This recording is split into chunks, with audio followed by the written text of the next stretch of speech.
Why are coastal cities sinking? And will the European Investment Bank fund new gas projects? Welcome to the Climate Recap from the Beckisphere Climate Corner, your go-to place for international and US-based climate news. I'm Becky Hogue, a climate communicator. Today is Thursday, September 22nd. Let's jump right into today's news.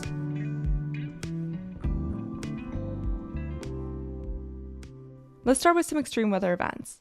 Nigeria is battling its worst floods in a decade.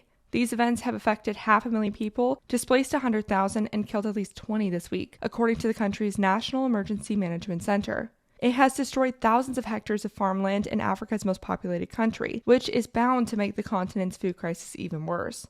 Nigeria sees flooding every year, mainly as a byproduct of ignoring environmental recommendations and poor infrastructure. But unusually heavy rainfall, water overflowing from local rivers, and an excess release of water from the Legdu Dam in neighboring Cameroon have resulted in more than 300 Nigerians dying from floods this year, the most deaths due to this kind of event in a decade. The unusually heavy rainfall part is likely linked to climate change. Meanwhile, there's major flooding in New South Wales and northern Victoria as intense rainfall places an exclamation point on us entering a triple La Nina.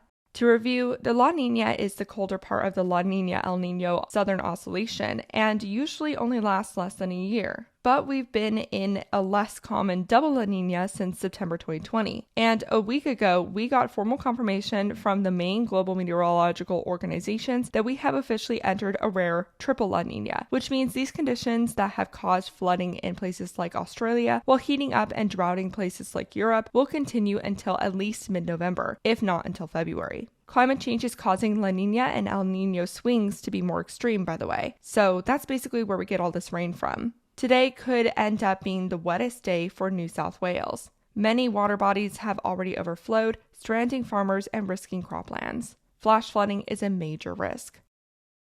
And continuing the flood news, I forgot to mention this event earlier, but central Italy experienced an intense rainstorm last Thursday that dumped over a foot of rain in the span of 2 hours, resulting in flash flooding and killing at least 9 people. Like many parts of Europe, Italy has experienced all kinds of weird weather events, from severe drought and heat waves to torrential downpours and flooding. This has devastated the country's agriculture sector and disrupted supply chains. The country's prime minister attributed this latest extreme weather event to climate change as he declared a state of emergency.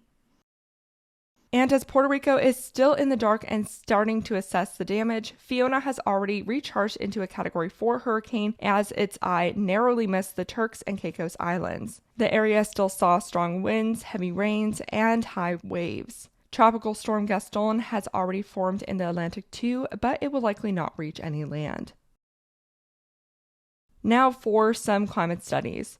Sea level rise is definitely impacting populous coastal cities, but that's not the only thing causing the sea to infiltrate the barriers at an exponential rate. New research led by Nanyang Technological University, Singapore, the University of New Mexico, ETH Zurich, and NASA's Jet Propulsion Lab has determined that 44 out of 48 of the largest coastal cities in the world are causing themselves to sink at a growing rate due to heavy buildings compacting the soil and groundwater extraction. Cities in Asia, specifically Southeast Asia, are seeing the worst land subsidence. In the cities the teams looked at, they found a median sinking speed of 16.2 millimeters a year, though some cities it's as high as 43 millimeters a year. In comparison, the current global mean sea level rise is 3.7 millimeters a year. Bottom line, cities need to rethink their relationship with their water supply and soil, in addition to building resilience to rising seas. Over in the agriculture sector now, a new report by the UN-affiliated Race to Zero determines that the top 40 farming and food firms could lose an average 7% of their value by 2030, which is equivalent to about $150 billion in investor losses if they do not adapt to government policies and consumer behavior tied to climate change. This is based on data by Vivid Enterprise, which is part of the consulting firm McKinsey & Co. In some cases, companies could lose up to a quarter of their value by 2030. Unfortunately, the report doesn't specifically say which company will be hit the hardest because the writers didn't want to formally state this information as advice. The report does say, though, that switching to a more plant-based model and more sustainable agriculture methods would provide great opportunities for these same companies. Time for some climate victories. China made a third of its land off-limits to development under a scheme known as the Ecological Protection Redline, according to a senior official on Monday. This puts the country in line with the land side of an agreement several countries made during the last large UN climate conference, COP26, last November.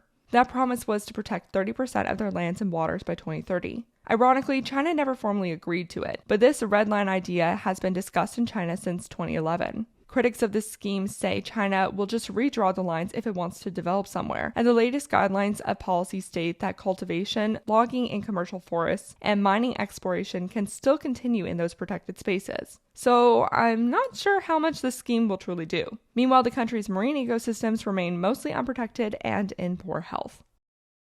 Well, that victory story went downhill quickly. Let's try another one. 44 out of the 74 members of the Net Zero Asset Owner Alliance have committed to 2025 targets that support Paris Accord goals, up from 29 last year. These 44 represent $7.1 trillion or 6.3 trillion pounds of the 10.6 trillion the alliance manages, with members such as Aviva plc, Swiss Re, and the California Public Employment Retirement Fund. This UN-backed group of pension funds and insurance companies was formed in 2019.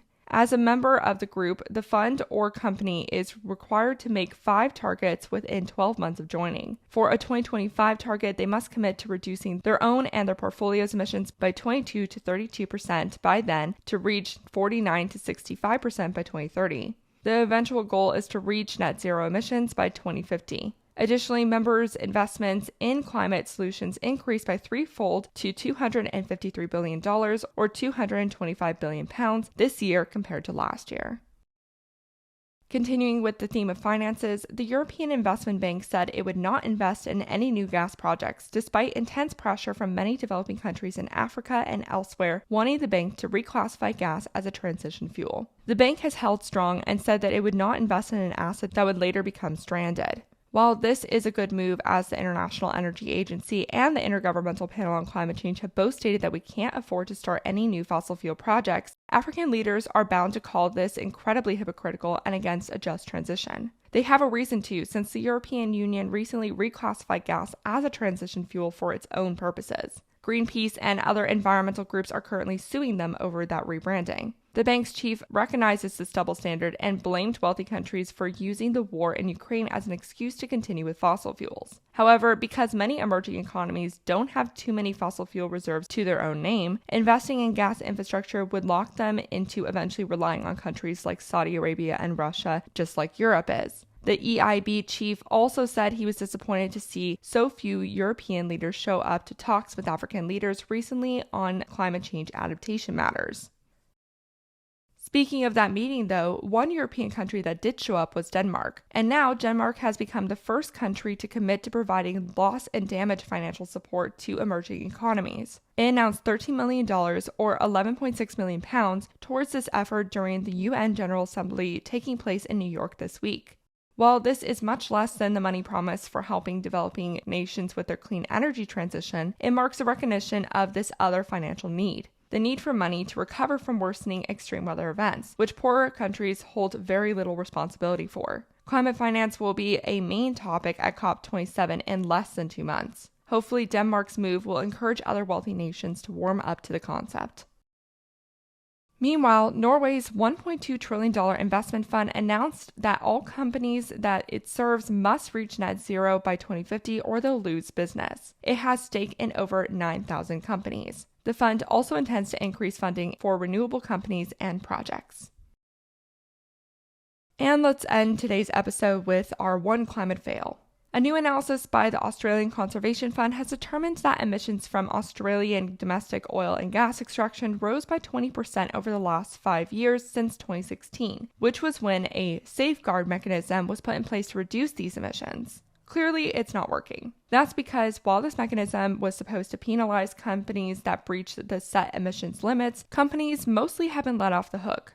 The 215 facilities covered by these mechanisms are responsible for about 28% of the country's emissions. 10 of these companies are responsible for more than half of this emissions increase, with the worst offenders being the gas companies Chevron and Woodside and the mining giant Rio Tinto. The single biggest polluting site is Chevron's Gorgon liquefied natural gas, or LNG, development in northern Western Australia. It was given the go-ahead with the promise of an attached carbon capture and storage facility, which was supposed to be the largest in the world. The project to build this facility was constantly delayed, and since its completion, the facility has missed the emissions uptake projections set by the Western Australian government. Most of the emissions increase during the last 5 years has been due to an expansion of LNG exports. This analysis shows the need for the Albanese government to revamp this mechanism effectively and quickly in order to meet its emissions reductions goals of 43% compared to 2005 levels by 2030. The government has shown interest in doing so, but the researchers say that their current plan for how to reform this mechanism would not be sufficient.